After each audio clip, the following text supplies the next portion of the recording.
I think maybe it'd be helpful to define for people. I know in your book you talked about like the four main types of conflict, and when I read that, it really grounded me in like, oh, okay, this is a way of directing myself to like not all conflict is the same, Yes. basically. So do you mind defining or walking us through those kind of four main types and how we can Yeah, relate to them? totally. So this is something I learned from the philosophy of Kingian nonviolence, which comes out of the teachings of Dr. King.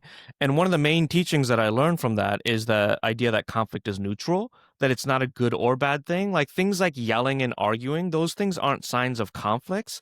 They're signs that a conflict has been mismanaged. Right? Right. It's the outcome of a poor response to conflict. So the more we can understand the conflict itself, the more tools we can have and the more ways we can think about how we respond to the conflict. And the four major types of conflict is one way that we begin to understand what conflict looks like, what different types of conflict there are.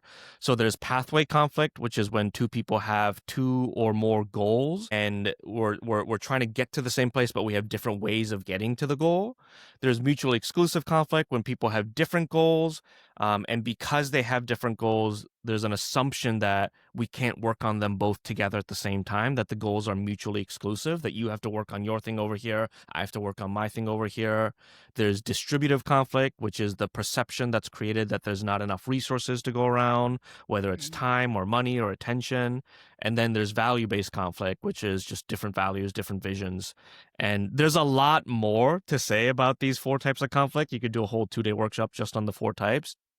But it's useful like in village life sometimes because sometimes when you're living in community, you assume that you're in a pathway conflict, like, oh, we're Mhm. all choosing to live in this village together, so we must all have the same goals and the same visions. But sometimes there are different goals and different visions that people have, and it's important to be able to name, actually, we don't have Mhm. the same goal right now. We have different goals, but there's Right. still a way that we can function together so we can both get our goals met, right?